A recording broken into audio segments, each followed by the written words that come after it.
live. Good evening, everyone. Welcome to Holy Crap, the Vlogcast. Vlogcast that comes from a skeptical point of view to answer some of the questions of why. This Vlogcast started as a combination of spite and the Streisand effect when some people I knew back from high school who were on Facebook used Facebook the way that they wanted to, which was to post stuff that was fun to them, which was wrong and in error and factually incorrect. And my fun was in telling them that it was wrong and factually incorrect, and they didn't like that one bit. Part of this is also to follow through with the old adage that sometimes the journey is more important than the destination. I'm known as Shujin Tribble all over the place. You can find me under pretty much all social media under that name. I was born into a Roman Catholic family in Brooklyn, New York, raised on Long Island. I currently reside outside of Buffalo, New York, and am an unabashed atheist. We got a guest on the show, so we'll get to everybody in due course and say happy... Well, I was about to say happy holidays, but it's only one holiday, really. So happy Samhain, or however it's actually spelled. Sure. I'm sorry, it's Greek. I don't know how to pronounce it. Starting at the top left-hand corner of the map of North America, good evening, Dallin. Good evening, folks. Online, known as Dallin. Born and raised in North Central Canada, born to a Lutheran family, although religion wasn't much past, go to church every Sunday, do the Sunday school thing. That was about it.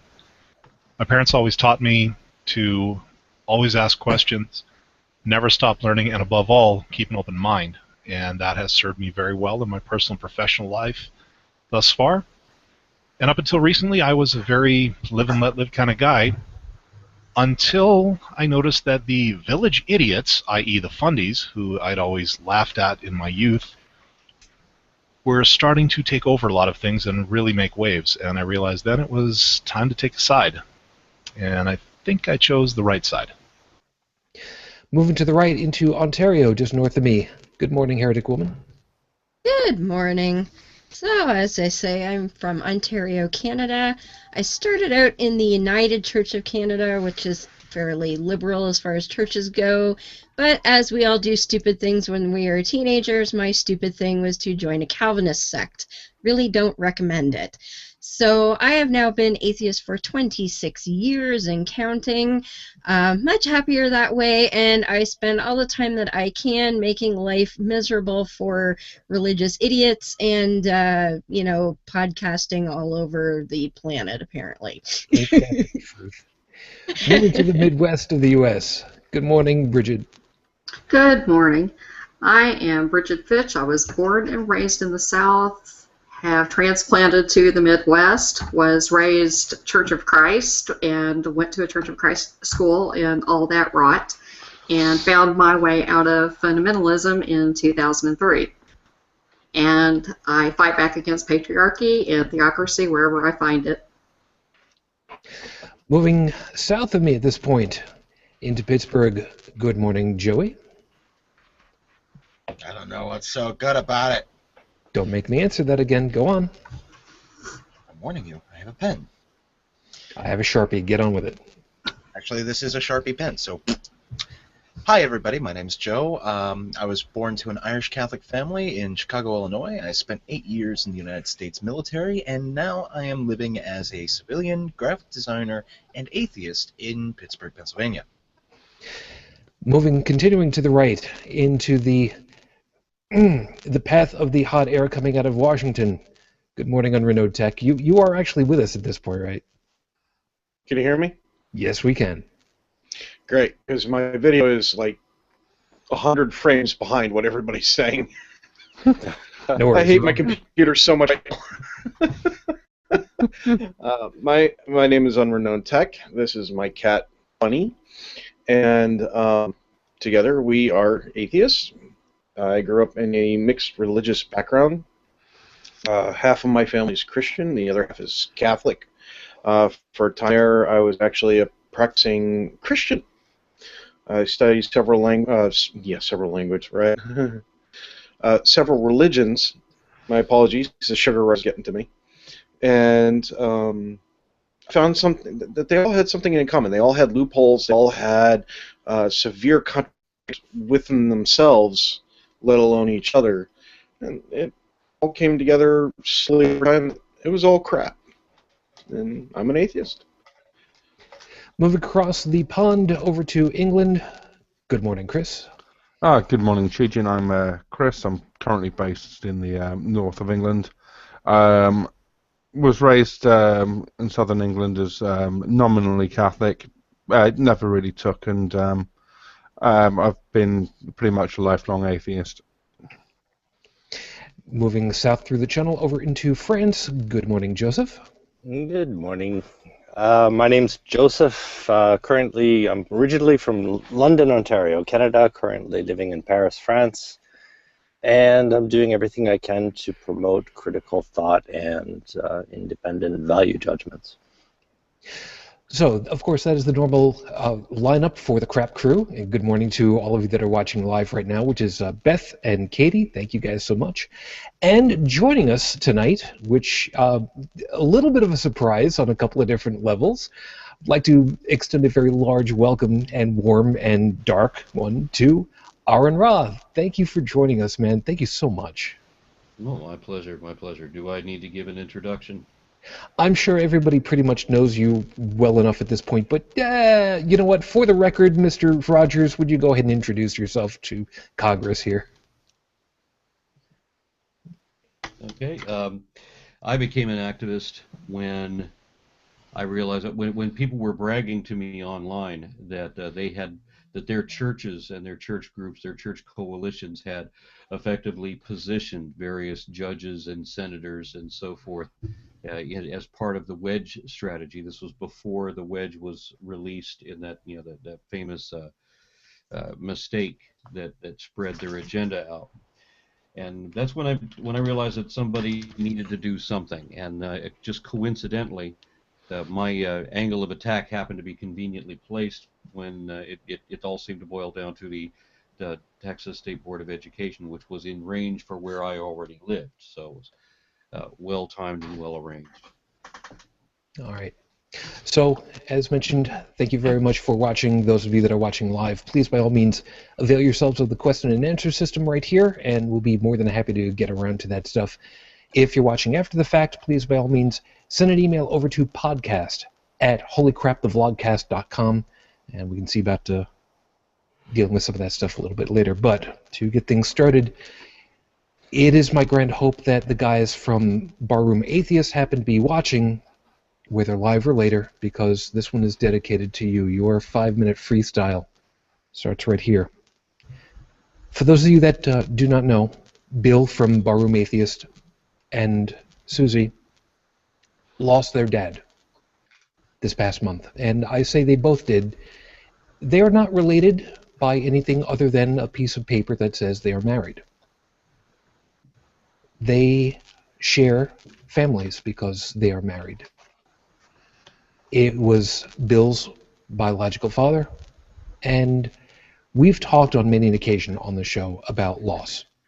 It's just the way that it works out, mostly because, me, and I'll be the first to admit it. My vanity gets in the way for that, and I apologize for that sometimes, but this is one of those times we're not going to talk about loss. We're going to talk about gaining, even though it would seem that it shouldn't be. Bill Sr., I guess is probably the best way of putting it, Bill's dad.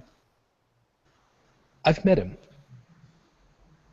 In a lot of ways, a lot of us have. From the way that Bill Jr., and please forgive me for using the terminology for a moment, even though it's not official, talked about his dad on his show this past week.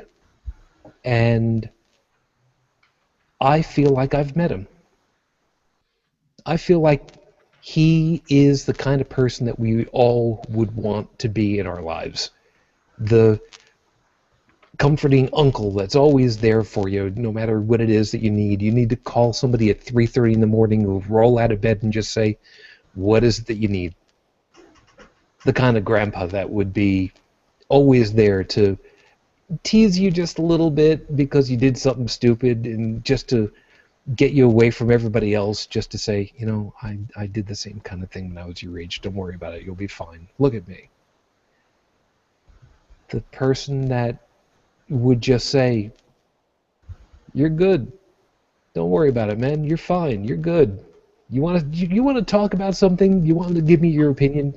Have at it. Bill was a great guy. Bill Sr. was an amazing person. And I can say that with all confidence at this point. Why?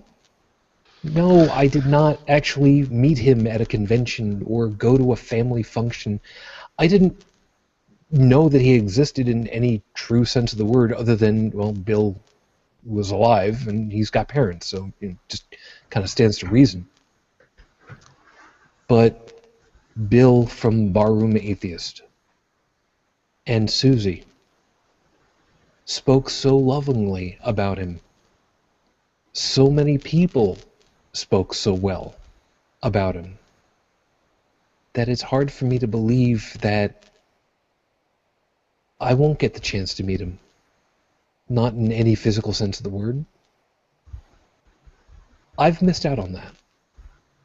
The vast majority of the 8 billion people on this rock have missed out on that. But that doesn't mean that we've completely missed the boat on this one. Bill and Susie had the opportunity of living with him, of getting to know him, and with having a microphone and an internet connection, they've been able to make sure that Bill's dad is not forgotten easily. He will not be swallowed by time nearly that quickly. Your legacy, Bill Sr., is the man that your son turned into. You did good. We, not just Bill and Susie, but we are richer for it. We have gained because of what you did.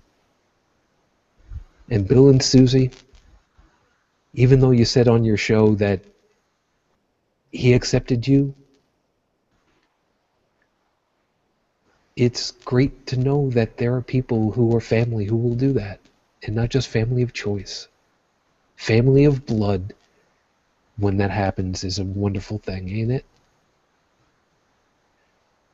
So, I warned everybody on the panel tonight that I wanted to make sure that we all had a little something.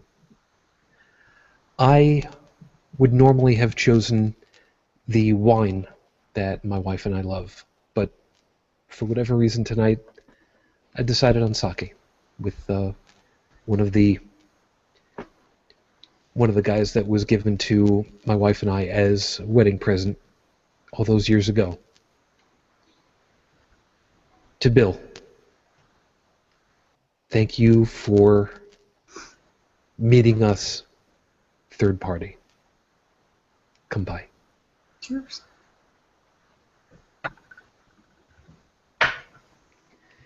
And Bill and Susie, just to be official, I really don't like sake most of the time.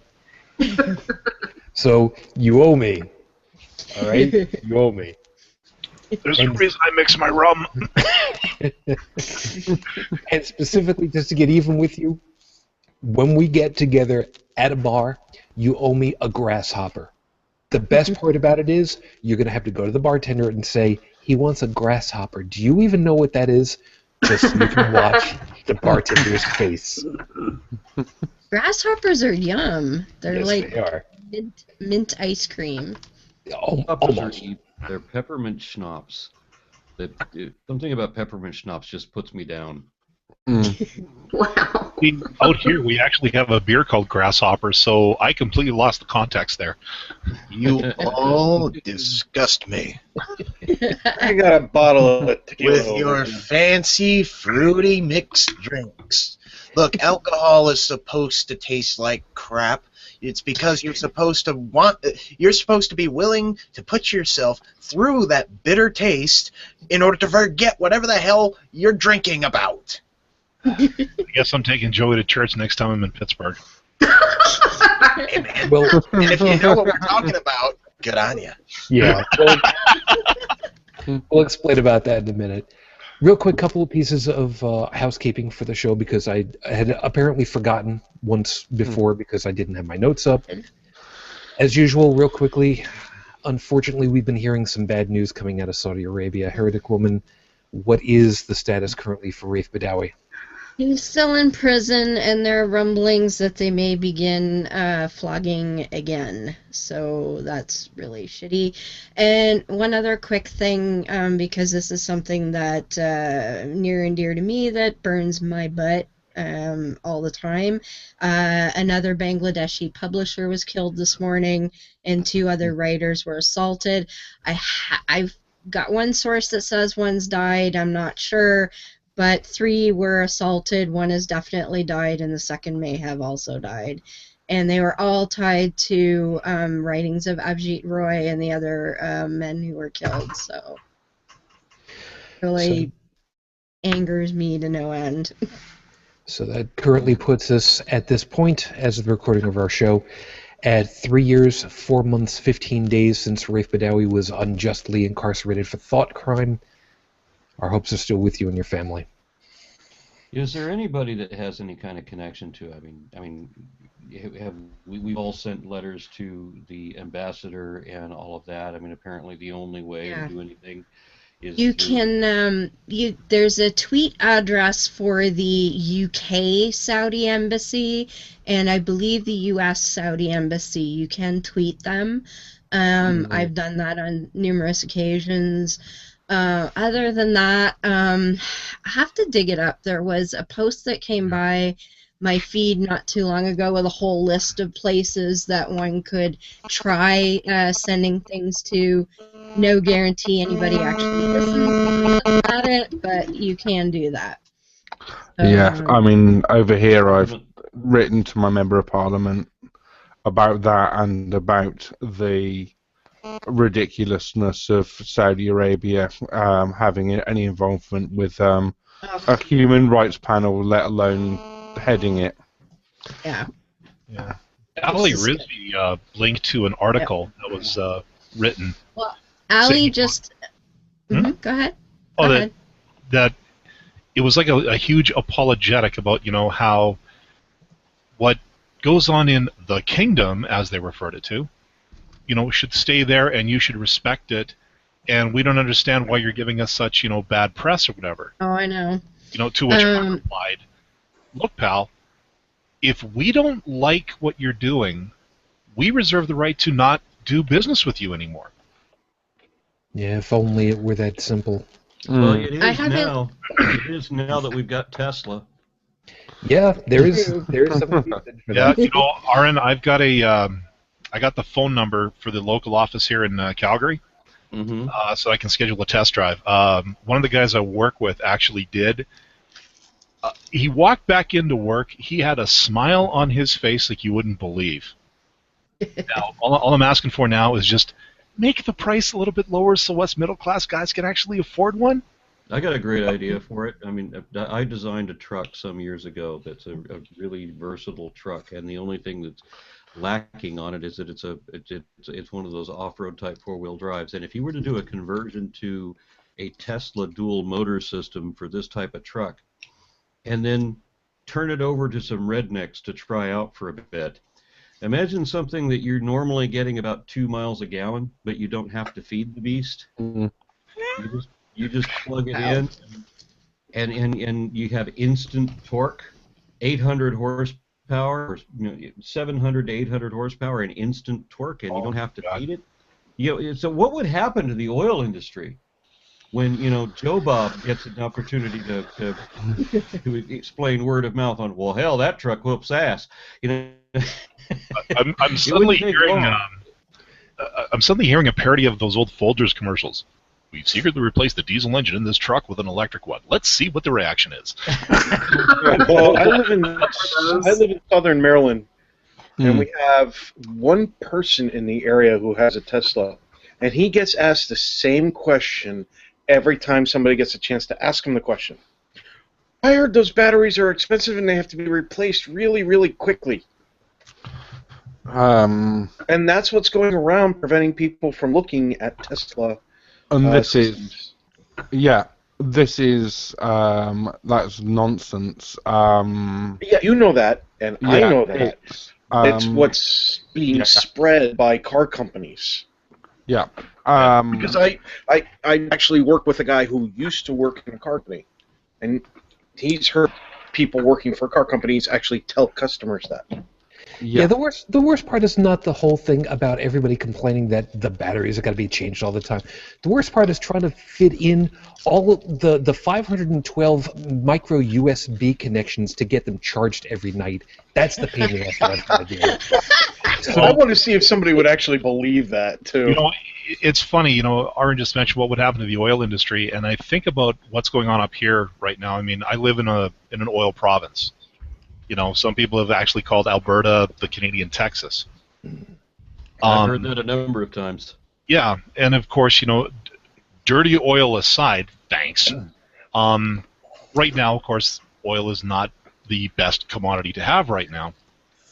And I'm hearing, I mean, my brother just has been laid off since May. Another company just cut another 700 jobs, and our local government is saying that they want to invest in diversifying industry here in Alberta so that, you know, okay, so oil is down, well, we've got all these other options. I'm thinking now would be the perfect time to invest in things like alternative energy and getting an infrastructure in place so that we could start using things like Tesla vehicles. Now this is the thing that I love about the show. This actually works as a perfect segue finally into getting to the real meat of the show's intent for tonight. We've heard for decades the whole renewable energy thing. I remember from the 70s how metric was coming, clean renewable energy, solar was going to be taking everything over eventually. Aron, you are roughly as old or a little bit older than I claim 39. There's a joke in that. I'm actually 44 this year. Shut up. You're old enough at this point to have heard all of these different things. Where is education working right for this new technology structure to finally come to fruition, in your opinion? Who are you asking? You. You're asking me. Okay, well, being in Texas, I can't say that it's working right here. I assumed maybe you were addressing one of our European viewers where the alternative energy seems to be a thing. In Texas, they're really addicted to oil, and they want to keep everybody else addicted to oil. That's pretty much the way that the United States became rich, was by getting everybody addicted on tobacco. We're the world's drug dealer. And so we've moved to oil, and we want to stay on that, and we want to keep everybody addicted to it. And that's why we still have this nice, chummy relationship with Saudi Arabia, is because they're our pusher, and we need it. It's an unfortunate thing that most of the people that are in control of my particular state don't have the ability to be beyond the next fiscal quarter. They don't care about any kind of renewable resources or environmentalism or any of that, because they don't want to believe that there's going to be a world that they have to leave to their heirs. They want to believe that this is the last days, so that they don't have any accountability at all. I remember the last governor we had, Rick Perry. The first act that he did as governor was to try to store toxic waste in an aquifer feeding the drinking water to 4 states. This is where they are. I'm not kidding. This is where they are on their environmental issues. He's not kidding. That guy was an asshole. Yeah. Well, I know he was an asshole. I just didn't know he was a stupid asshole. But yeah, there's degrees of assholeness, and apparently this guy just hit a whole new level. Yeah, everything he ever did was corrupt. I mean, he admitted on stage during a presidential debate that he could be bribed, and he didn't even know that there was something wrong with that. But it was already widely known that he could be bribed because Jon Stewart had already shown it, where any company that invested more than or donated more than $100,000 to his campaign, within 30 days there would be legislation benefit company within a month of their donation. So I mean, there was like 9 different examples of this. So yeah, it was very obvious that he was taking bribes, and had been. Didn't he get busted for something recently? He recently went up on like in the last year or two. He went up on charges of I forget how they phrase it, but misuse of power. And I thought, Okay. well, why did you wait 10 years to hit him with these Till he's charges? running. Because When, it took, when was he not abusing his power? he had Took enough till he- money and power to push it back 10 years is what happened. Yeah, for example, his chemical plants, when they wouldn't Mhm. meet inspection, the chemical plants just paid him so that he would deregulate their industry. So he took them off, so he made them, they're not accountable. And then within a year of his deregulating these chemical plants, 2 of them exploded in suburban neighborhoods. Ugh. Jeez. Okay, so let's take a step back for just a second. You don't know the science behind something, you ignore it, you pander to it, and then things kind of go boom. That's effectively what we're talking about here, isn't it, Aron? That's really it, right? Well, here's the thing. The guy that we're talking about at this moment is a dominionist, and these are the mindset that I was talking about, where they don't. They do the Ann Coulter philosophy, where they describe, as Ann Coulter did, said that the gas guzzling SUV with the wet bar is the biblical way, right? That environmentalism is the anti-biblical way, because she actually said you're supposed to rape the planet. It's here for your purpose. So you're supposed to dominate and subdue this planet, just like the Bible says, and you're supposed to be fruitful and multiply. And there was never a point in the Bible where it said, unless you get beyond 7 billion and you're growing at an exponential rate and can no longer maintain your resources or feed all the populace, there wasn't any kind of provision put in because the Bible was written by people who had no clue. But these people want to live in a pretend world where they don't want to have any accountability, and they do not want to think about the fact of what they're doing to future generations. They just announce that there's not going to be future generations. These are the end times. These are the last days. So it doesn't matter what the hell they do, because Jesus is going to come back and burn everything up anyway. And and if it's in your financial interest to believe that as well, or at least act in that way. So that's believe it or not, to me that is a completely valid answer to what's getting done right for getting into the new renewable technologies. What we've seen is exactly the opposite of it. You're just not going towards it. But since you did mention about it, let's see. Well, you know what? Joseph, let me get you first.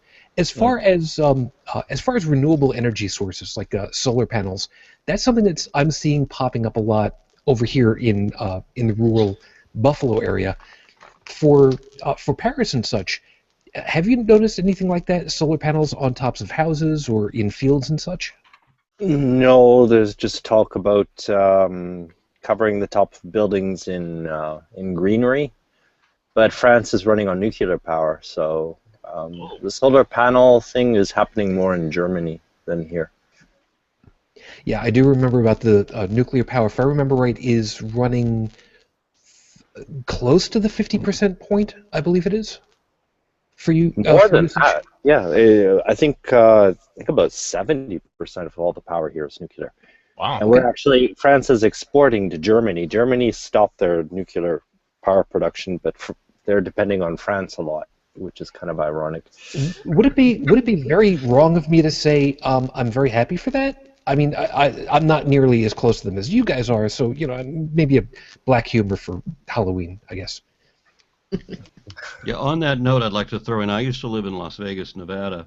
And I don't know if anybody's ever been to Las Vegas, but a little bit east of there is the source of their power. It's a man-made lake called Lake Mead that feeds into a marvelous structure called Hoover Dam. It generates all the electricity for Las Vegas and also the surrounding towns and even some towns in California. So Los Angeles could get power from the generator in Hoover Dam. The interesting thing is that they have built up all of these towns around that area, and Las Vegas has boomed into this like major city now, and the water consumption is such that the level of the lake is visibly 150 feet below what it should have been. It's below what it was when I lived there.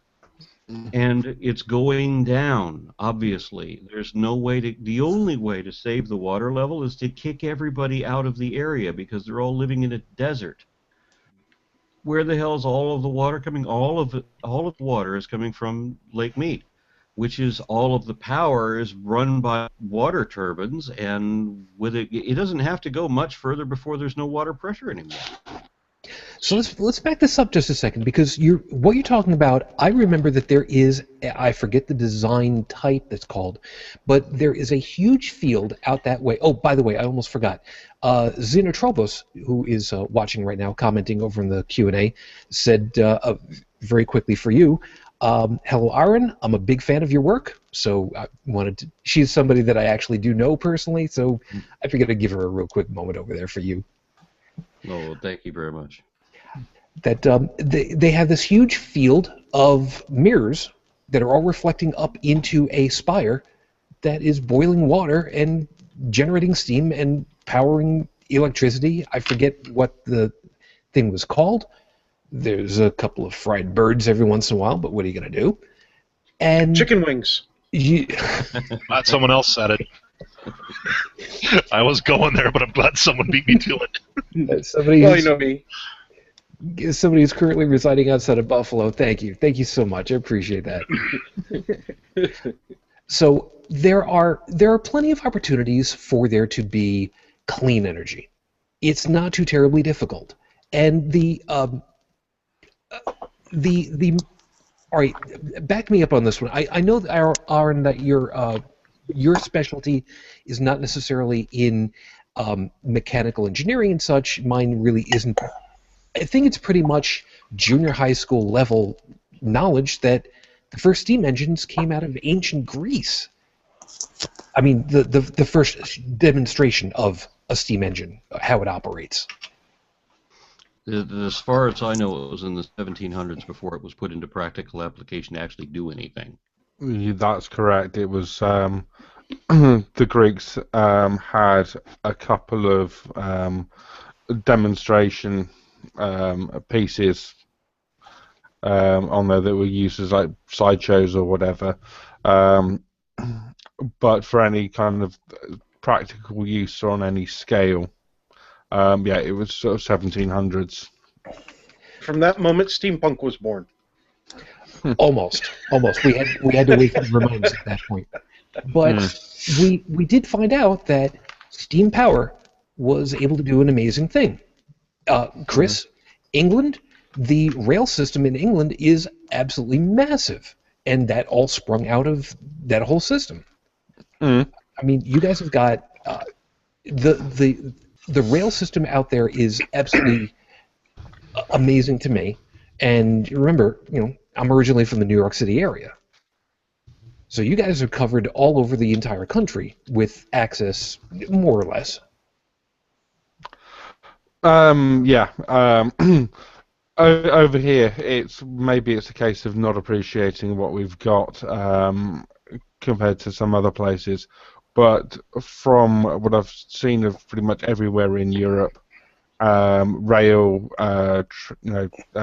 trams or streetcar or various other mass transit is pretty good on there. But yeah, we tend to be a bit maybe hypercritical of it here because stuff always doesn't run quite as well as we might hope for. Well, having been able to compare the two, I've tweeted that riding the tube in London is a better experience than riding the subway in Manhattan. However, the subway in Manhattan runs 24/7, and why the hell does London shut it down at 1 a.m.? That really affects my plans. Yeah. Even Toronto goes till 2 a.m. Yeah, so does Calgary. Yeah, it shuts down here too. They didn't build it for maintenance. In DC, they shut down Metro periodically, but usually that's because something's broken. Oh! Not like that would ever happen. But the buddy of mine is a fanatic about railroads, and he's the one who taught me. Steam engines, the energy use return is like something minuscule, like 3% of the energy that goes into it. It ends up into the wheels actually driving something.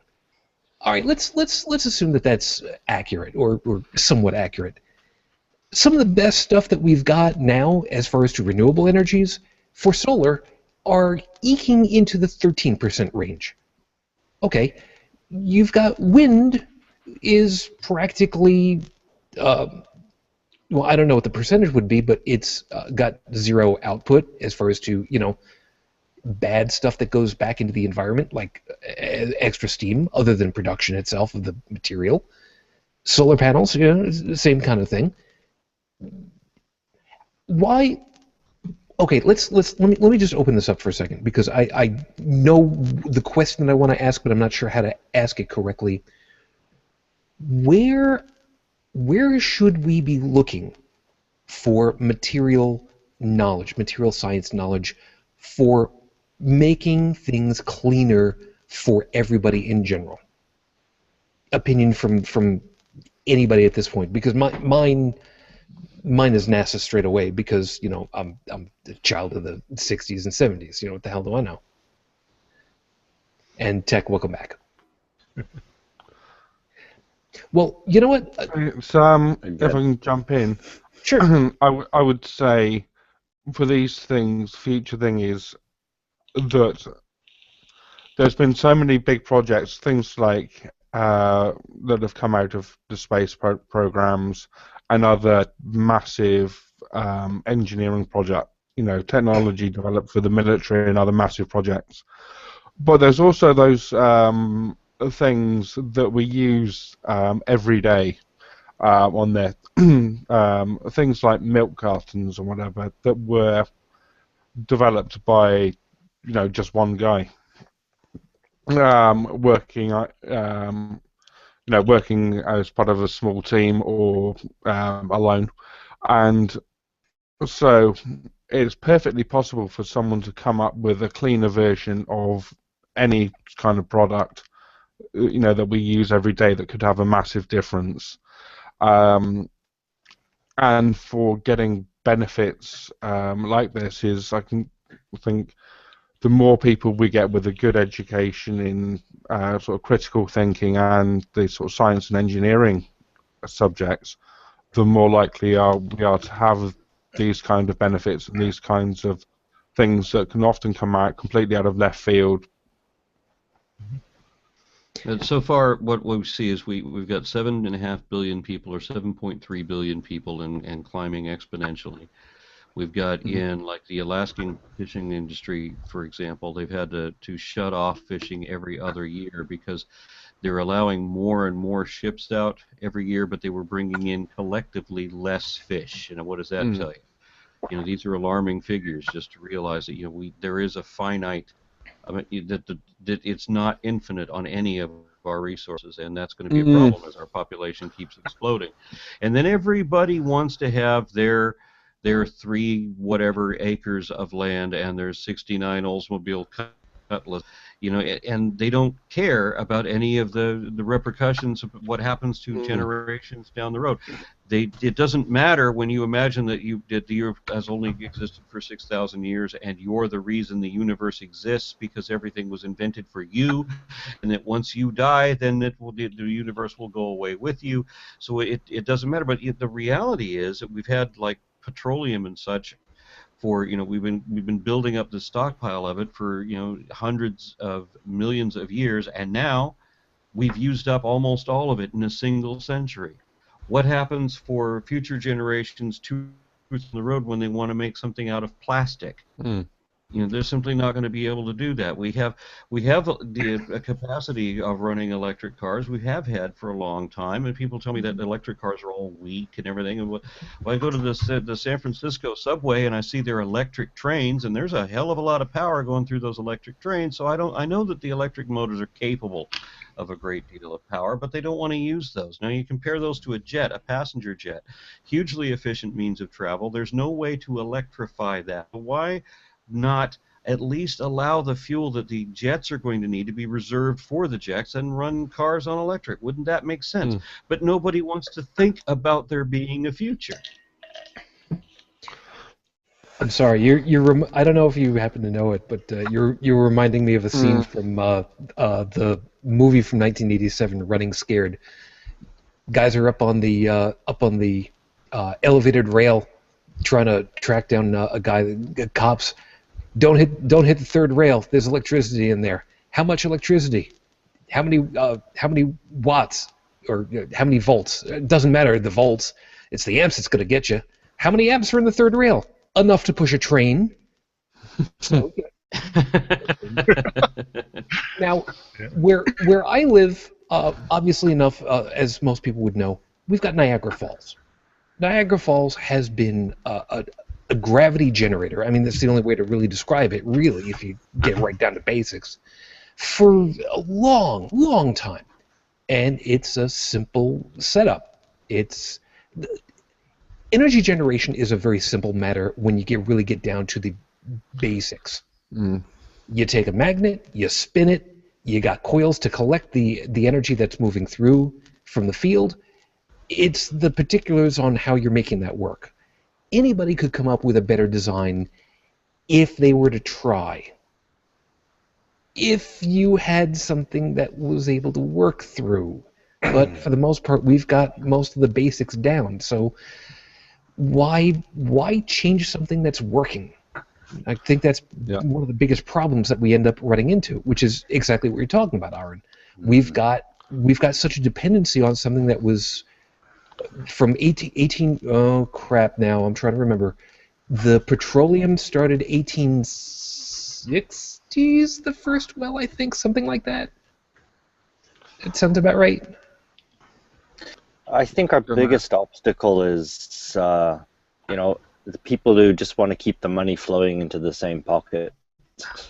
If I can say off here, off what Shujin and Aron have said, and also on a comment Beth has made about fracking, which has been a fairly contentious issue in my local area as well. This idea of extracting oil or gas through using high pressure fluids to fracture rock on there. And there's a lot of concern about the environmental implications, but most of the evidence I've seen suggests it's relatively safe.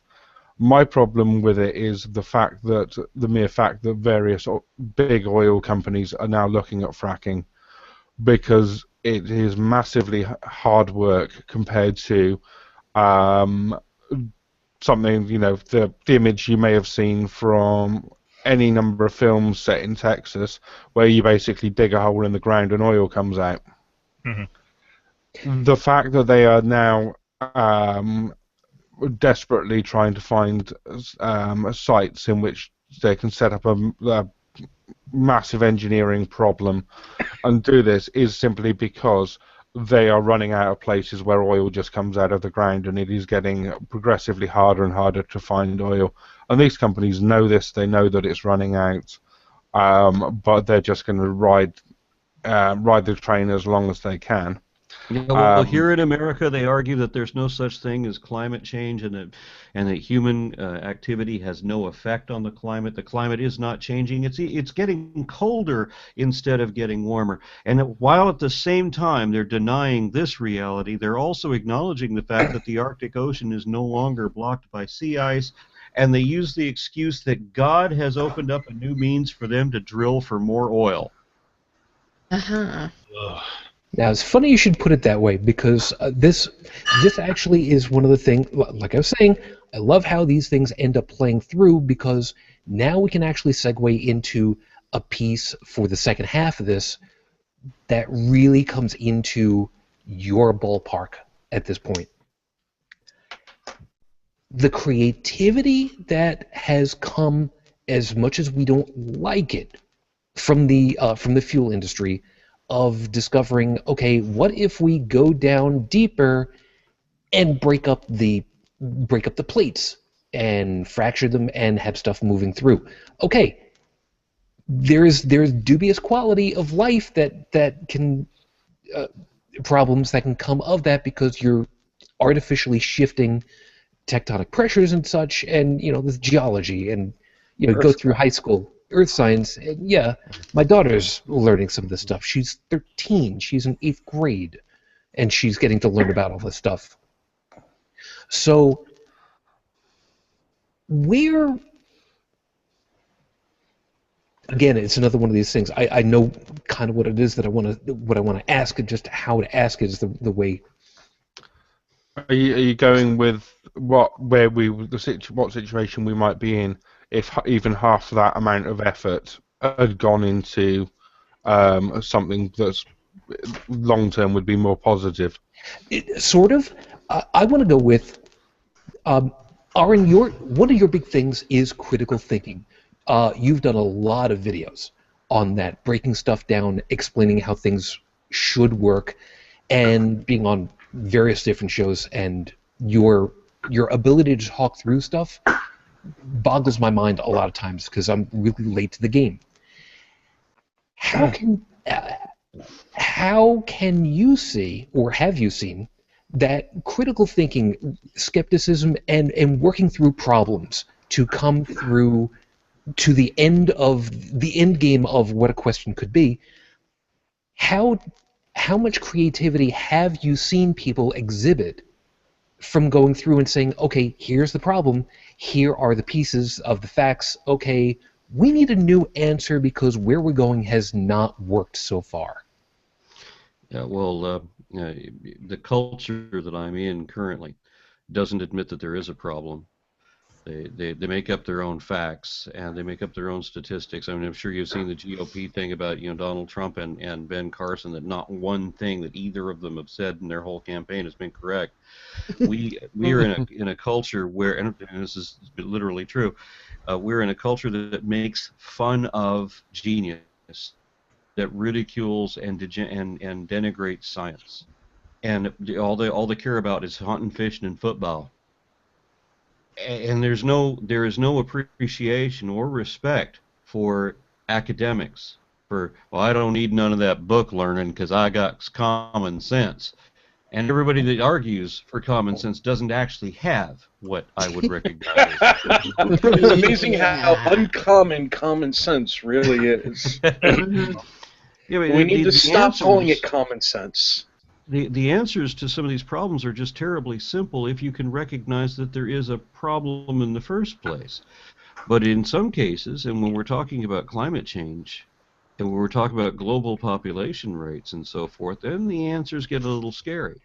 Because in order to maintain the population that we have and are quickly becoming, we have to be really, really efficient in how we derive energy, how we generate food, and all of that. I mean, to borrow a line from a recent movie, we're going to have to science the shit out of this.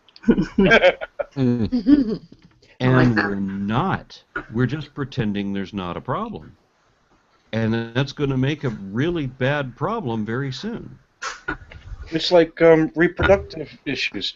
They spend more time worrying about Viagra or Viagra alternatives than they do worrying about making better prophylactics that have higher success rates, that have less side effects.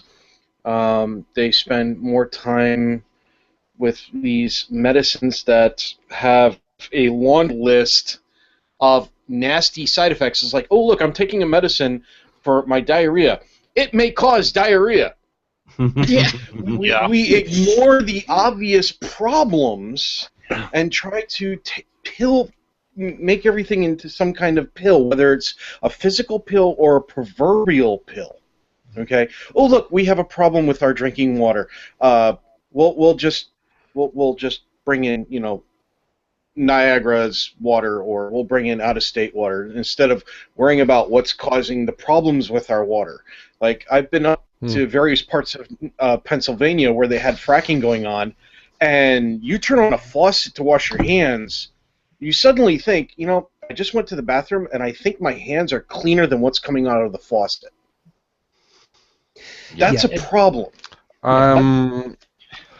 Again, this is something that you've mentioned that the level of bad prioritization people have. So yeah, as we mentioned, we've got looming a serious energy crisis. We've also got the whole climate change and the fact that the way and the places in which the world is going to be able to produce anywhere near enough food to support 7 to 8 billion people. That kind of the places in which you can grow that food is going to change massively, and that's going to have massive economic and political consequences. And people are panicking or scared about, what's in the drinking water because there's fracking going on somewhere else in the state. The drinking water, in all probability, is just as clean and just as same as it has been, for the last 10 years. Okay. All right. Now, before we start going down that particular rabbit hole, I want to hold off on anything further on the fracking thing for. Yeah. No, I was just using it as No. I got you. But I just want to make sure that everybody understands that is something that I want to have eventually. But at this point, I don't want to go too much further into that one simply because there's a lot yet to do with that one. So don't worry, we will end up getting to that one. The movie that Aron was just mentioning or referencing was The Martian.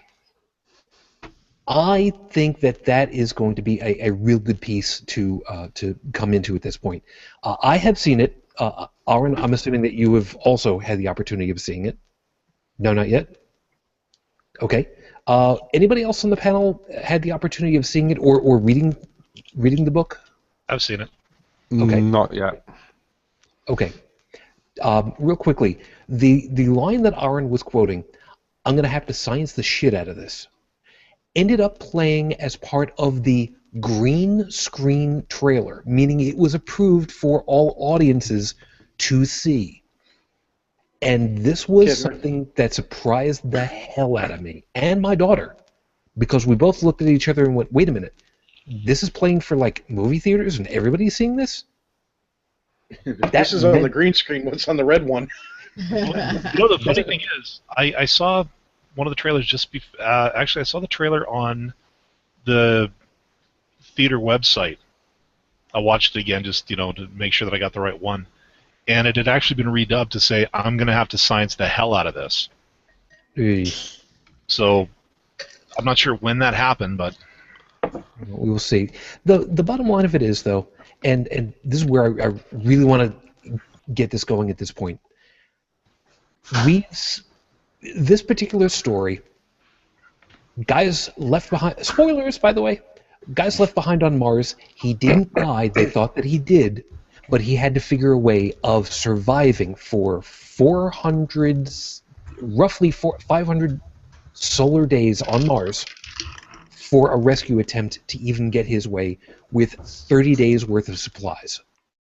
And he had all the knowledge of biology, of chemistry, of earth science in order to try to save his own ass. No two ways of putting it. And he knew enough about rocket science and chemistry and all the stuff that went into it. So, Aron, I know that you said that the culture that you are in for Texas, especially, ain't really working for this. It is woefully inadequate for a lot of different pieces, and you've gone to bat for the students all across the state for yourself, and arguably for the rest of the country. Interdiscipline learning, in your opinion, that's got to be a huge boom when that happens correctly. I gotta believe that for you that would be a huge thing to really help things take off if that were to happen correctly. We've got no audio from you at the moment. No, we got nothing. Let me see if I've got you muted anywhere on my side. don't have you muted, but let me try muting you and unmuting you myself. 1 second. Uh-oh. I'll be a. Let me see. And Yeah, I really hate Hangouts. Yeah. Mine's crashed 3 times tonight. brilliant. But that's just you. No, no, Aaron, I don't have any. I don't have anything coming through for you. Let me try one more time. You might want to pop out and come back. Yeah, I'm trying to see if I can operate it remotely for you one more time. All right, I've got you muted on the Hangout main. If you can try unmuting yourself one more time and see if that does for you. No. Unfortunately, no. All right. If you wouldn't mind popping out, popping back in again, that would work, or it should at least. Okay, we'll have you back in a couple moments. Yeah. Well, so- IT, have you tried turning it off and on again? Yeah, really. Yeah, the button turns it off and on again. Is it plugged in? I've been saying that a lot this last week. I'm sorry. I was doing you a did table read on Atheist Apocalypse on Thursday night, and I had to leave and come back something like 5 times because my audio kept garbling up, and it was totally Hangouts doing it because I didn't have a problem anywhere else. Yeah, folks, my apologies. Like I've said on many an occasion, we don't pay for this technology, so we kind of have to take it the best is what we get. Yeah. Considering how many people that we end up together at any one time, and it's fairly decent, I really can't argue too highly on this one. I like one comment that Xenotropos made in the Q&A. Where the hell did it go? Is anyone able to hear me now? There we go. Yes, Come back. Can't hear a goddamn word. Not a damn. That's because he's old and deaf, Aaron. Pay him no mind. All right. Well, so I was going to say, I don't know if you've been following everything that we've been doing lately or anything that we've been doing, but last week we went down to a small town in southeast Texas. A number of the schools in this one community were all not just promoting creationism, but being really, really overt in doing everything about Bible literalism in a public school, where they have all of the students gathered together in an assembly hall every single morning, where the faculty and the older students force them to learn and recite Bible phrases. And they have prayer. They have prayer as part of everything. They have crosses all over the schools, and everything is extremely Christian. And when somebody complained that there's all this religiosity going on, then they get all these threats of possibly being lynched and that sort of thing. I saw that. Yeah, that's how backward the situation is where we live. I mean, there are still some good schools in Texas in the college level, but as far as I said, the community is just dumb, and there's very few people that care about science at all. It's a very disturbing thing to me. It's like what Carl Sagan said, you have this culture that is completely dependent on science, but suddenly nobody knows how any of it works. Mm-hmm. And these idiots that go against science and are like, science is of the devil, but they're on the freaking internet using their bloody cell phone and whatever. It's like, oh yeah, science is terrible until it works for you, Yeah, my favorite quote on Facebook was the principal of the school complaining that she was forced to remove all of these Christian books from the library. And she adds to her bitching about this that you can still find plenty of books in the library. We had to remove all of our Christian books, but you can still find plenty of books about witchcraft and zombies and sex and evolution. Did she have to remove the book? Her Christian crap. So evolution is in the same category as witchcraft. Mm-hmm. Yeah. Well, if you look at the history of a hat, it has evolved styles over time. It's like the T-shirt I just got. I got one of those "Teach the Controversy" T-shirts, and it's got the illustration of the devil burying the fossils. That's how. I love that one. I considered using that as the cover for my book. Oh, nice. That's actually a really good piece at this point. To kind of part of what I was talking about before. Aron, forgive me, I've completely forgotten what your actual discipline is actually called. I just saw it in one of the videos that you had done. Paleontology, was it? No, I went to I was a geoscience major pursuing a degree in paleontology. However, my interest actually is in cladistic phylogenetics. It's the classification of life forms on a monophyletic kind of classification system, so that all of the descendants, or so that a clade encompasses all of its descendants, as opposed to the old Linnaean system where you had things like reptiles, and then you would have, if there's no accounting for warm-blooded birds or things like that that could have been derived from whatever the classification of reptiles was. I think it just probably gave too much information and just ended up confusing you. But in short, the classification of life forms is what I'm interested in. Okay, so yeah, it's amazing how much since Linnaeus's day. You screw up. You know what, Tech? You opened up your mouth and you shut up at first. You get the first shot on this one.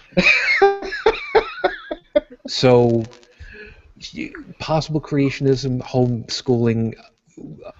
What can you say to somebody in a situation like this? Do you think, as a parent? Oh, as a parent, first off, it's not my child. I mean, it does boil down to the fact that it's not my child. However, this person does have a blood relationship with said parent's child, cousin or nephew, as you're saying. So she's, we'll call her Aunt Xenotroph. Aunt Xeno has a choice. When she sees her nephew, she can try to do little things that may help encourage interest in math and science beyond the whole, no, you don't need to know that. No, you don't need to know that. But because when little kids have develop an interest in something, and you have adults going, no, you don't need to worry about that, that just makes their interest, it fans the flames. Now, that being said, that's also what a lot of creationists do when they find out, or theists do, when they find out your kid's being raised on logic and common sense and critical thinking, and they're like, no, we need to get them interested in Jesus or the Holy Glob. So that's kind of a gray area, and it's hairy. The one thing that you can do is just make sure that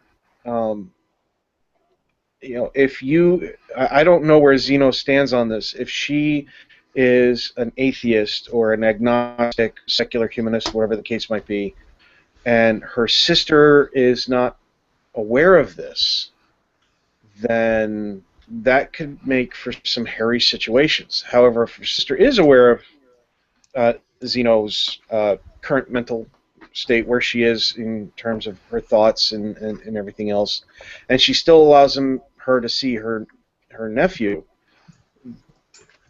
just make sure you're open to his questions, and if he does have them and he asks you, be there for him as much as you can be. That's all you really can do.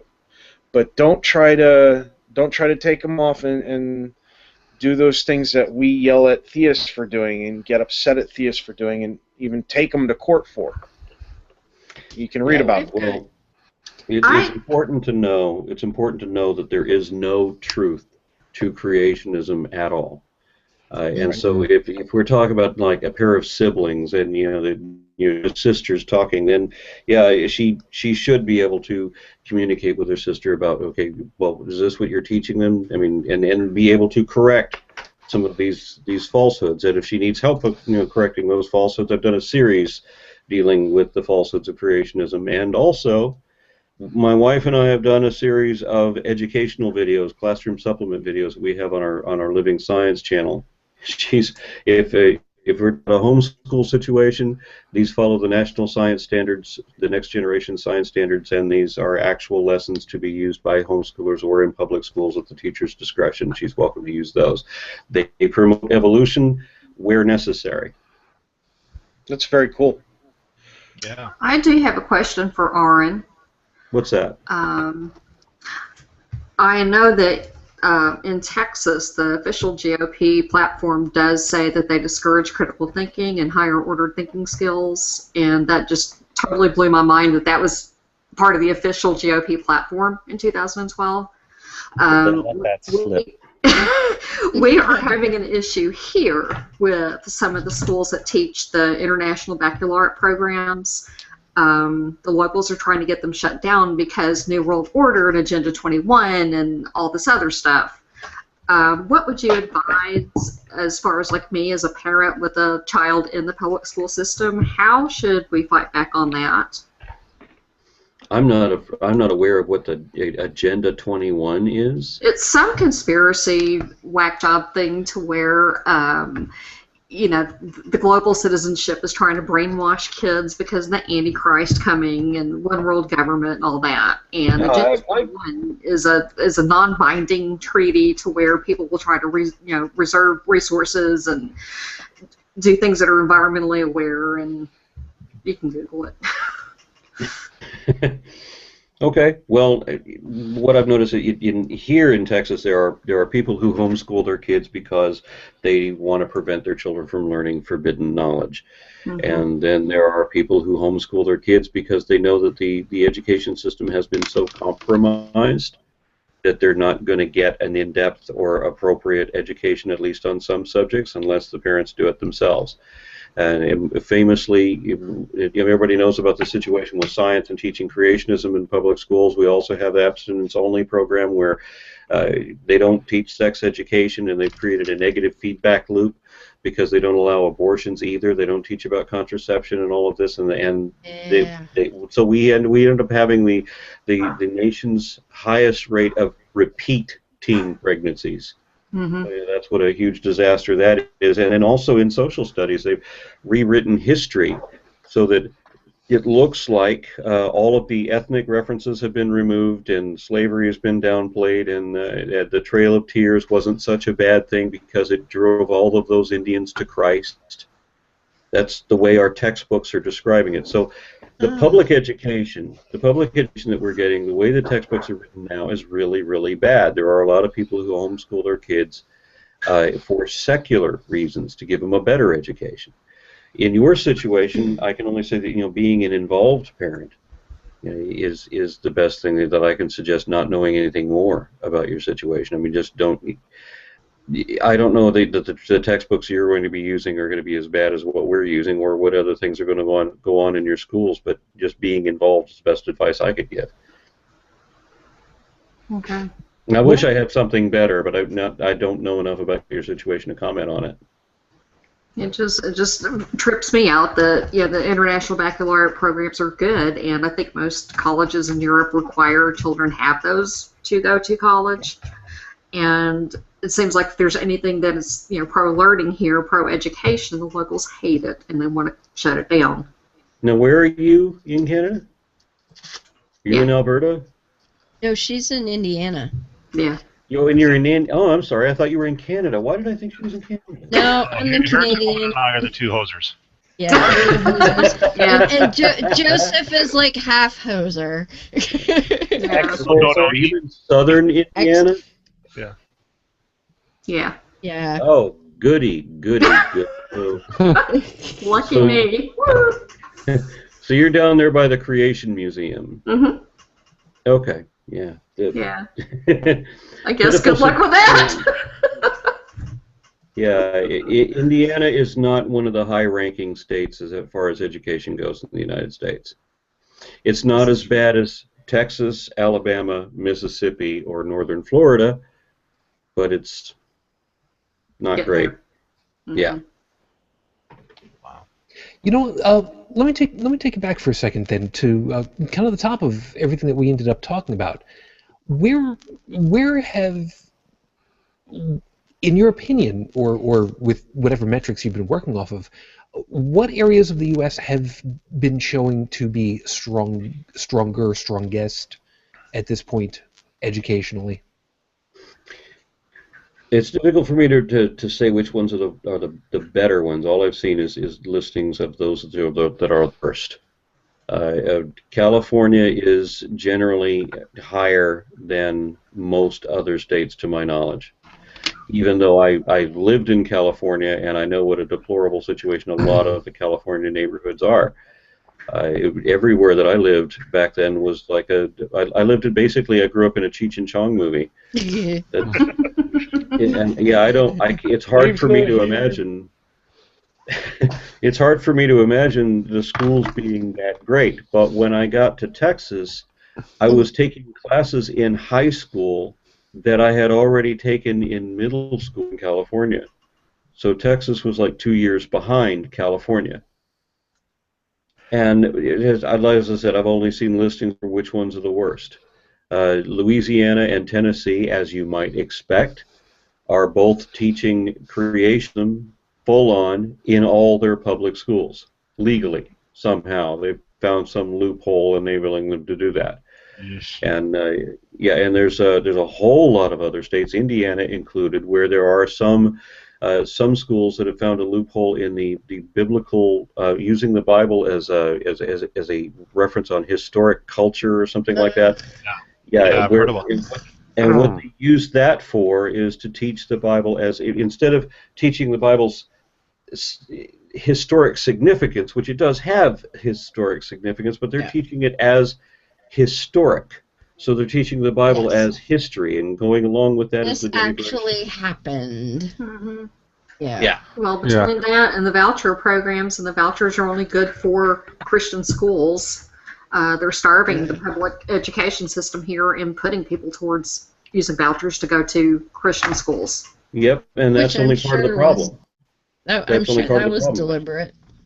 Yeah, because they're also encumbering the public schools, because you get the kids that can afford to pay to go to a private school goes to the Christian schools, and then you get, which would typically be considered the more problematic kids, the poorer kids, the ones that can't afford that, what the public school system has to deal with less funds. Mm-hmm. Yeah. So yeah, the vouchers are a deplorable situation, and it is fully intended because they don't like education, they don't like state-funded education, they don't want national standardized education, they want everything under their own personal control so that they can teach their kids whatever they want them to believe. And what has been going on here in Texas is they have a systematic approach to instill right-wing conservative ideology at every level of the elementary education. Yeah. Yeah. It And boggles yeah, my I can mind see this because. Go ahead, Chris. Yeah, I would say in a generation or so's time frame, I can just see this be turning into an utter disaster if you've got people coming out of education with no sort of critical thinking background, no science education, no correct understanding of history and how it works. All the basic things that you need to function professionally. Famously, last week here in Texas, in a middle school classroom, a teacher asked a number of things. They're asking the students to identify what is a fact and what is a common assertion. And one of the questions on that was, does God exist? Is that a fact or is it a common assertion?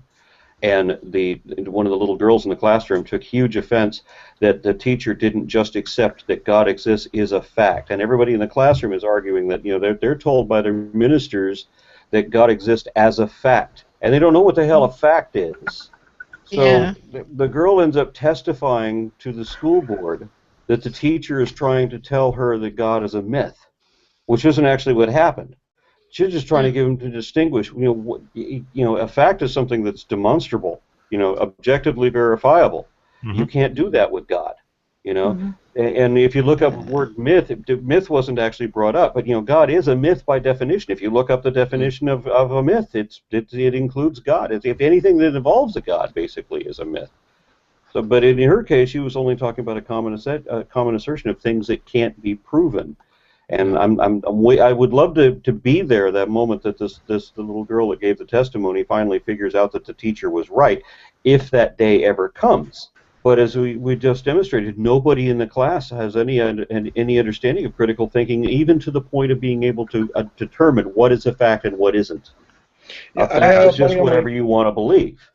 I had a buddy on my Facebook wall who he's graduated college, and he didn't go to a religious college, but he did graduate college. He worked for a government position. Maybe that's what's wrong with him, that sort of thing. When he saw the initial article of supposedly a teacher telling a little girl or child that they had to give up their religion, he went batshit crazy on Facebook saying how, once again, the minority people, we Christian minorities are being persecuted and things like that. And I blew up at him. I was like, dude, first off, Abrahamic religions are not the minority when you lump them all together. It's based upon demographic and everything else. And in this country, Christianity is not a minority. Yeah. 2, we don't have all the details. You're blowing up, over a potential homework assignment that more than likely is not being put into the right context. So you need to calm down. We need to get the information on this. Yeah, no, I've had a similar reaction in that if the teacher had actually told the class that God is a myth, that I understand that God is a myth. I would be happy to tell any stranger on the street with full conviction and be able to prove that God is a myth, again, by definition. But the law and ethics prohibit me from being able to tell other people, especially other people's children, certain truths, at least in the capacity of a public school teacher. Mm-hmm. Right, and I pointed that out to him. I said, listen, if this really is a case of a teacher trying to deconvert a child while in school, on school property, being paid by public funds, the teacher does need to go, but we need to get the facts first. Stop reacting so emotionally, so viscerally, and let's find out what's going on. This is about the point where I think we need to see about wrapping up. So I'm going to ask you guys to give me a last piece over on this one. And where I want to end up with really quickly from you guys is, what is going to be the downside if we don't keep pushing for our students, our kids, to have the kind of education that we want them to have? Never mind the best that they possibly could have with what we've got now. The education that we want them to have. Because the example that I've got in my head goes back to an episode of Star Trek The Next Generation, to Fuels for Everybody. There's a poor kid that's running around the ship trying to get away because he wants to play hooky, and his parent catches up with him. This kid couldn't have been any much older than my daughter, like 13. It's just like, every whatever 7th grader needs a basis in, I forget what it was, but it was some higher math of algebra or trigonometry. It was calculus. Calculus. And nerds unite. I remember that. I remember watching that with my wife when it came out, and we both just looked at each other and were like, "Wait a minute! At that age, really?" Yeah. Okay, that's pretty cool, and it's stuck with me ever since. That there's nothing wrong with pushing. Hell, the thing that got me into trouble the first time out with one of my daughter's teachers, 1st grade.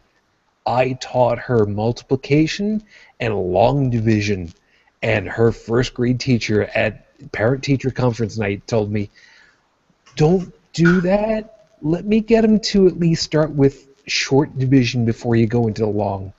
Let me at least get to that part with her." All right, whatever. Yeah, I got told by my son's teacher for having taught him how to do square roots the way I was taught, and supposedly they have this new math. Oh, All right, hold on. Let's not get into the whole new math thing because I don't know squat about all that stuff. The only new math that I know is an old-time radio 1940s skit about new math and then Tom Lehrer. We'll talk about that all later, another time. But tech, like I was saying, what's the worst could happen if we don't get the kids the education that we would want them to have? Your opinion? Well, when you have when the children aren't being taught critical thought processes, when they're not taught to some self-control over their reactions, their emotions, their baser instincts, so that they can evaluate situations, so they can gain context and facts, the difference between the truth of their observations and experiences and how they differ from other people's viewpoints. When you don't give a child these things, then they flounder. They can't stand up on their own. The foundation is not there for them to become, in my opinion, a self-sufficient adult. The things I do with my son is everything I can when I have him in my care to make sure that that foundation's there. And part of that foundation is the ability to ask questions, to understand that sometimes the answer is, I don't know, we don't have an answer for that yet, but we're trying to figure it out. Rather than, since we don't know what the answer is, it's got to be some mythical creature in the sky, you know, the invisible pink unicorn that's floating above my head, or the teapot around Saturn. I don't know, I think it was Saturn. Huh? Yeah. I don't know, the magic. Exactly. And I've also explained to my son that, you know, one of the things he's going to encounter in this world at all stages in his life is religion. So to focus on his education in school, focus on the things that are important to him and the skills that he, you know, trying out different things. He's trying wood carving, he's showing an interest in metalworking, he's sports, things like that. But when you get out and you have this foundation, and if you're still interested in learning about religions at that point, go ahead and do it. Read the books, talk to the people, visit their places of worship, go around the world and experience it for yourself. You know, but don't form an opinion just based off of one person. You know, go in and learn.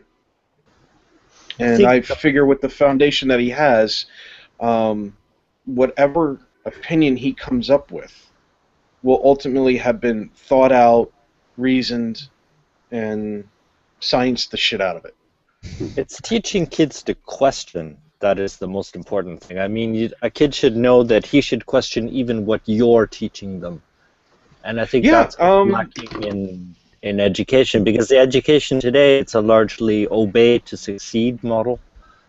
And well, that's one of the things. He asked about, why is lightning so loud? And his mother told him, well, God made it that way. And then he came down here and asked me the same question, and I told him what I had been taught. Then I showed him some books, then I showed him some videos, and ultimately the teacher got onto it the next year, which just backed up reinforced what I said. And his own textbooks and things like that reinforced what I said. So he understands that he can come to me with these questions, but I've told him, I said, listen, you know, I do get things wrong, and so do teachers. If you think something's not right, look, you know, go look at other sources. And he's not afraid to.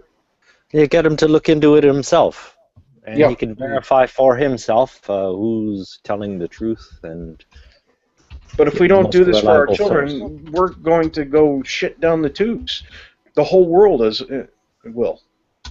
Yeah, that's my answer too. Brazil used to be a very rich country, and is not. It is a shadow of its former self. The world was once ruled by Greece, and in turn by Egypt and by Italy. And look at these three countries today.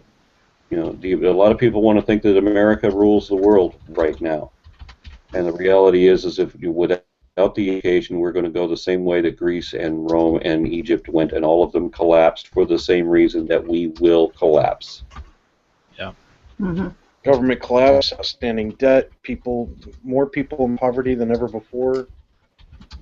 My Yeah, shining and it- beacon is Scandinavia. I mean, I'm really following what's going on there. What's going on in Scandinavia? Maybe somebody else can answer.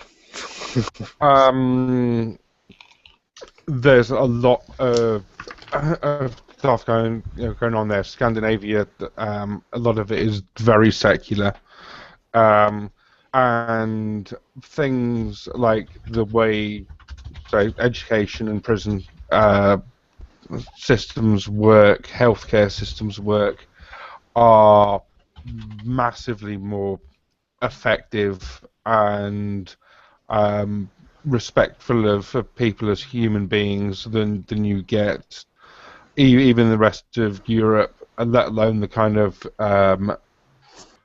the kind of creationist stuff in schools. That doesn't happen to anywhere near that extent in Europe. We do have a problem in the UK with specifically religious schools, but you don't see this kind of invasion of religion into politics anywhere near the same degree. Yeah. I'm just going to get the two last hosts because I want to get Aron out of here because it's getting a little bit late for him. So if I could I Normally I'm up all night. Normally I go to bed like at 9 or 10 o'clock in the morning, but I haven't slept in a couple of days. Oh. Yeah, sorry. If I may, I'll just give a brief answer to your question of where we were going. Really quick, yes. Yeah. This was something that brought it home to me. I was at the QED conference in Manchester earlier this year, and I watched you engage. Yeah. And I watched you engaging with some street preachers there, and I couldn't believe the length of argument you have had with them to try and get them to understand the difference between a fact and a belief. You must have been there for half an hour or more, and it's like it genuinely shocked me that someone can function to any degree in society and make it into adulthood without being able to understand the difference between a fact and a belief, or what knowledge is. That's the irony. And it's like with the abstinence-only sex education things. If you don't know about sex, if you don't know about like childcare options, contraception, sexual health, you are in a road for heading into a bad situation of being exploited. And the same thing is with any other form of knowledge and understanding, particularly the basics of what counts as a fact or what's an opinion. Politicians, marketing companies, pretty much anyone in power in society will be able to exploit you very, very easily. That's exactly it. If you don't, and it comes down to the basics of, again, knowledge is power. The only thing that I would have to throw in... You don't have the power. Okay, yeah, Bridget, I'm going to have you, and then Joey. Yeah, the only thing that I would have to throw in is most of us have probably seen this movie, Idiocracy. Yes. That's going to be us in 20 or 30 years. I hope not. I don't like Starbucks. But it will be. Sorry. Can I ask an embarrassing question? But I do like Fuddruckers. Yes. As somebody who is new to this group, I hope this is okay to ask this question. I'm just curious why it is that Bridget has the same soul patch as JM. Because I'm getting ready. I was going to I was pretty sure Miss Bridget was Geddy Lee this evening, so Yeah, it's Halloween. Pale imitation of me. So speak anyway, hey. But what's funny is Bridget wears it better. Oh, thank you. I don't think Getty has ever had blue hair though before. Well, I could be wrong. I could be It's wrong. stage lights, okay. yes. I didn't know Getty was a Smurf. Didn't. Anyway, Aaron, it was perfectly okay. We're Given very how freestyle here. well that's working for you, are you tempted to try for the stash as well? Anywho, let's hurry this all along. Joey, what would you like to drop on as the last item over here? What's going to happen if we don't get the education that we want them to have? Well, you might remember a certain graph that I brought up a couple of times. Mm-hmm. Let me see if I can find it, just for those who are confused at what I'm talking about. Well, describe really quickly, just to kind of move this along. Does it reference George Carlin? No, he wouldn't The be the Christian first. Dark Ages, ring a bell? Okay. I found it. Hold on. Yeah. So, real quick, Go. describe for the people that Got that it. are only listening to. At least let me get it up there first before I start describing. I'm There not we going to go. say it. There it is. So, for those of you who can't see, this is something that somebody threw together that, kind of illustrates the scientific advancement of the human culture from about 1000 BCE to the current day. And at about 500 CE, between that and about 1500 CE, you see this really big gap Yep. between the death of the Roman Empire and the rise of the Renaissance, what we refer to as the Christian Dark Ages. Now, were they really that dark? That's up for debate. But point being, we did allow the mob mentality of one major religion to pretty much put a dead halt on all scientific advancement for the better part of 1,000 years. You want to see what happens when we start allowing that kind of thing to happen again? We've already seen what happened before, and that was without, the advent of gunpowder and, the ability to inflict mass casualties far easily. I think the big difference now from that age is that in that time, I think 90% of humanity never saw outside of their own village. I never Yeah. talked with anybody outside of their own village. And in this information age, it's kind of hard to put a cap on everything like that. That's why I am very Yeah. glad for things like the internet, because Yes. they are one of our little insurance. They're a bit of our insurance package to make sure this kind of thing doesn't happen again. Aron, would you like to put a little pinpoint on anything that you think that we've missed at this point before I close this out? Was that addressed to me? Mm-hmm. Yes. I'm sorry. Okay. There's nothing I can think of to add. I wish that I had better answers. I mean, I was asked for, which are the best states for education. I didn't have that answer. What can I do with my kid in our schools? I didn't have that answer. I'm struggling trying to make an impact in this state where, I've been at this for like 5 years, and it's we just see defeat, again and again. And I know we're going to get a success out of this eventually, but it's frustrating, and I wish I had something more positive to contribute. What you're doing is important because, by what I hear, most of the United States counts on Texas for their textbooks. Yeah. Yeah. Yeah, and as far as that's, let me grab my closing to go along with that. I usually don't come up with what my closing's going to be until just a few minutes before we get to here, because it's better for me to not plan ahead and come up with something. But I'm not going to close this out with like all of us, as far as to what I'm going to talk about. I want to direct this specifically for you, Aron. The fact that you don't have all of the answers is not any much different than what happens for us with this show, because we are lay people. We freely admit every time that we come on that we are not specifically educated in any particular item that we end up talking about.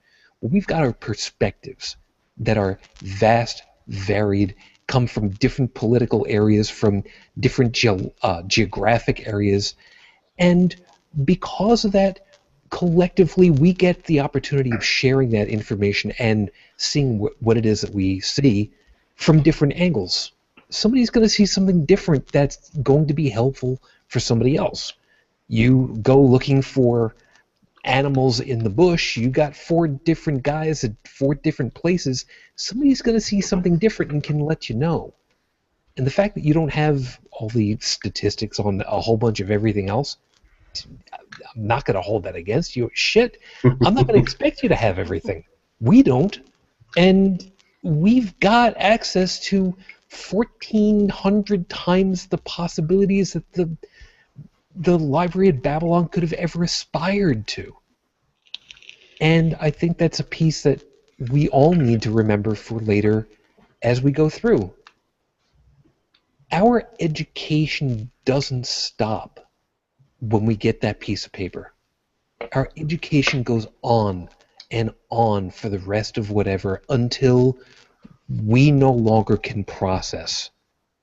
When we're gone and dead, that's it. That's when we stop learning. Because you're going to learn about something new every day. And with the incredible technology that we've got these days, that's going to keep ever expanding. I never would have imagined. You know what? Hold on a second on that one. I learned something new today. That there is a new 2.0 version, if you will, of the classic ViewMaster viewer. Remember these toys? 50 years old. Big piece of plastic. It's a stereoscopic guy with the little trigger on the side. I remember these from when I was a kid. I remember when the big thing was they brought out the new version that had the discs had a little record on them, and it would play for you the record that was with this one. And now they've got a new one. And now they've got a new one that not only is it using effectively a smartphone on the front for the display, but the images are 3D immersive. There's a channel where kids react and adults react. Well, the adults reacted to this new one, and they were flipping out about it. I never would have imagined this coming. And this was great. And now, we have something that, okay, it's a cool extension to what I grew up with, but now there is a new extension where you've got pens that can write in 3D. It's effectively what a 3D printer does, but on a small scale, in the form of a pen, an oversized pen, no bigger than this standard little guy, and it will write in 2D with melted plastic or whatever it is, and then you want to go into a third dimension and draw up, you can do that. Never, never, never was this even an image of something, never was this even fathomed on the days of Star Trek The Next Generation or in science fiction that I can remember. And this is something that blows my mind, and it makes sense. You're right, I never saw that in any sci-fi film. And this is the beautiful part about science fact.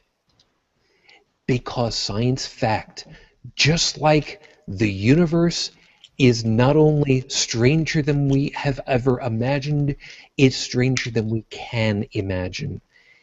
Technology is the same way. We don't know what's coming around the next corner, and we probably wouldn't have even dreamed of it. We haven't dreamt of it, and yet there it is.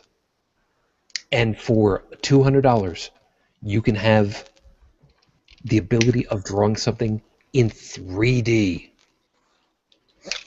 How fucking cool is that? What's going to happen if we don't give kids the education that we would want them to have? Simple. It goes away. Yeah. Do you really want to take that away from the kids? Never mind yourself? No. You owe it to yourself, and you owe it to the kids that are coming. They deserve to have a version 3.0 Viewmaster, whatever that's going to be. Because at that point, it might be, as they described, a holographic representation walking into their classrooms of Benjamin Franklin in all his portliness saying, I fucked all those women in Europe, and you know what? Jefferson hated me for it. I don't care. The second a teacher says certain knowledge is forbidden, it's time for that teacher to go. Yeah. Yes. As far as I'm concerned. Speaking of time to go. Yes. Yeah. Let's wrap this all up. Everybody, thank you very much for your time and patience in listening to us tonight. We know that we're not the lowest tier, but we're sure not setting any records out here. Just to get you on out of here, I would like to grandly, on behalf of the panel, thank you, Aron, for being with us tonight and spending some of your time. And I promise the next time we try to ask you, I'll make sure that we make sure triply so that we've got the right date and time for you. Thank you so much. And your costume was great tonight. Thank you very much. My pleasure. Thank you. Good night, everybody. Good night. Thank you again. And, of course, as always, thank you to the rest of the panel. Joseph, thank you very much. Have yourself a good morning. You too, sir. Chris, thank you. Also, enjoy your time and enjoy the new time zone. I will. It's now 3:30 on a Sunday morning. I have to get up due to the daylight savings difference rather than 4:30. So thank you to whoever set up that ridiculous thing of changing clocks everywhere. We have to keep shooting on for another hour as. Yeah, by my clock, we've got an extra 38 minutes left. I don't know about you, but I got shit to do. Yeah. So do I. I've got porn to download. Let's get along with this all. Thank you very much for your time. Good morning. Good morning. Joey, you get, I don't know what it is that you do. Just go to sleep or something. I don't know. I do what I do every night, Pinky. I know, and it's ever the same reaction every damn time. Isn't that the definition of insanity? Shh, don't tell him. Heretic woman, Hello. get everything plugged. Insanity is doing the same thing and expecting a different outcome. I never do the same thing. But you still get the same outcome. I'll get it right eventually. All failure is... All a failure is learning how not to do something. True failure is giving up. Yes. Heretic woman, plug all the things. Wrap it all together. Oh yes, well, please plug away. Well, of course, we have Beyond the Trailer Park, which will be, on tomorrow. We are talking to Doug Thomas of the Secular Connection Seculaire, who is trying to be the Canadian version of the Freedom from Religion Foundation. So that'll be cool. That's at 9:30 with Beth, and hopefully Ashley will be back from Florida by then, but I don't know as yet. So, Don't plan it. She's probably hungover anyway. Yeah. Of course, and there's My Secular Savior at mysecularsavior.com. There is Atheist Apocalypse, which we launched an episode last week. There'll be another one before too long. We're actually, as far as the production side of things goes, we're going to be into season 2 pretty soon, so I don't know, lots of exciting things happening there, so check us out at atheistapocalypse.com. I think that about does it for now. Okay. Doesn't sound like a lot, but Bridget, I wanted to put you into the Canadian contingent because, well, let's face it, you're Canadian tonight. Thank you very much for your time. Have a good night. Beauty, eh? Close enough. And there goes my start again. You know what? I'm going to give you about a 6.5 on that one. Eh. Yep. Accent tell you was what. off. Yeah, I'll tell you what. No. I'll tell you what. Okay, I'm about to go broke on here. You know, we hook up at a con. I get you a couple of beers. You know, we'll work it out. You know. You know, and here I was about to say, by the way, the reason my phone went ahead and buzzed on the desk again, thanks, Dallin. That was very nice of you to send that tweet out straight away while I stood there. Yeah, I hope to see you down the road. It's your fault. I'm trying to be proactive here, all right? I Good night. appreciate that. So, good night, Dallin. Thank you very much. Good night. This was fun. Yeah, this was a good one. Thanks a lot. No worries. And, of course, again, on behalf of the crew, thank you very much, Aron. It was grandly appreciated. I don't know that you're going to end up catching the back into this, but just so that you know, there was one question that we did not get the opportunity of asking you because timing and topic and everything, whether or not you're actually taller than Dallin. So we'll figure that one out next time. We'll compare shoe sizes. We'll figure out what's going on with Yeah, if I ever run into him at a con, we'll settle this once and for all. We'll see what happens. And if things work the way that I want them to, and I think they will, I am expecting that after New Year's, I'm going to get my taxes done as quickly as possible, because if I have kept the money, like 90% of the money from last year's tax return to this year's, I have every intention of going down to Hickory and being there Hickory! Yay! for the con. That's if they have it, because I've heard that a lot of conferences are deferring to Reason Rally next year, but I haven't heard anything out of Gene and Company as yet. So. Well, if we find out that there's going to be a big to-do there, let's all try to get there. Yeah, Reason Rally. Hickory or Halifax, either one. Let's go for it. Well, Yeah, we need to go to Reason Con. It's cheaper than DC. Yeah, there's that. Plus, truth be told, I would much rather trust being in con space with my daughter than the National Mall with my daughter. No, I mean, let's face it. Dallin and Joey have both met my daughter. They have, granted, it was. Well, hold on a second. Granted, it was when she was much younger, but even then, they kind of recognized. You got the chance to see us just this past year in March, and you get to see her. She's pretty smart. She's a pretty smart cookie.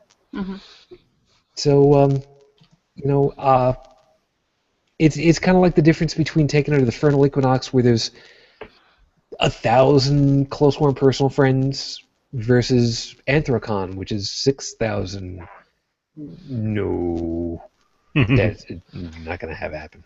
No. But anyway, we'll talk about that another time. We'll talk about conventions again some other time, a little bit later. But meantime, we got to get on out of here. If you would like to contact the crew, please, by all means, feel free. You can contact us. Stop that. I heard you yawning. Don't do that to me. Anyway. Yeah, Dallin, you'll cut that out of the podcast feed, right? Sure. I'll do what I can. Yeah. Right. Bullshit, you will. You can go ahead and you can send us email over to podcast@holycrapthevlogcast.com. Of course, the main website is holycrapthevlogcast.com. We're going to see what we can do about making a couple of minor modifications I've been thinking about. I got to try to see if I can figure out how the hell to do this. On Twitter, it's @holycraptv. On YouTube, of course, /holycrapthevlogcast, and that goes for Google Plus and Facebook. We're at 73 likes on the Facebook page at this point, which, okay, considering we're not flogging it anywhere, that's cool. 100 would be nice. I don't know why. It's just a round number. OCD. Leave me alone. And we can see what we can do about that. If you'd like to send a voicemail message, send it over to 859-HCTV-554. Phone number again is 859-4288-554. As always, thank you very much for taking the time to be with us. We appreciate it. And normally I don't do it, but I'll do it. Bill, Susie, you're in our thoughts. and on behalf of the crew, we wish for you peace in these upcoming months ahead in dealing with everything. You can feel lonely, just don't ever think that you're alone. Until the next time we get together, everybody, I wish you the peace I no longer have. I wish you the strength that I've learned. I wish you well. And of course, my wife, Matane, I love you and I miss you. You dream of me. Till the next time we get together, everyone, thank you and good night.